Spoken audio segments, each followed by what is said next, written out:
नाशिकला हादरवून सोडणाऱ्या कॅप्टन अशोक खरात प्रकरणात आता अत्यंत धक्कादायक वळण समोर आलंय। स्वतःला खंडणीसाठी धमकावलं जात असल्याची तक्रार करणारा अशोक खरातच अवघ्या काही महिन्यात गंभीर गुन्ह्यात आरोपी ठरलाय। 29 डिसेंबर 2025 रोजी पोलिसात फिर्याद देणारा खरात 18 मार्च 2026 रोजी अटकेत गेलाय आणि याच प्रवासाने या संपूर्ण प्रकरणातील गुंतागुंत उघड केली आहे। प्राथमिक माहितीनुसार खरातने 29 डिसेंबर रोजी सिन्नरमधील वावी पोलीस ठाण्यात तक्रार दाखल केली होती। त्यात पुण्याचा राजेंद्र जासूद आणि मुंबईतील दिनेश परब हे महिलांचे फोटो दाखवून आपल्याकडे 5 कोटी रुपयांची खंडणी मागत असल्याचा आरोप त्याने केला होता।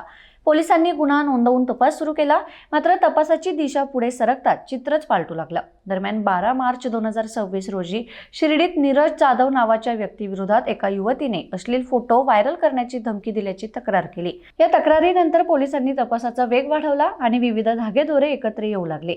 तपासात समोर आलेल्या माहितीनुसार खरातने ज्या महिलांचे फोटो खंडणीसाठी वापरले जात असल्याचा दावा केला होता, त्याच महिलांचं शोषण स्वतः त्यानेच केल्याचा संशय व्यक्त होतोय।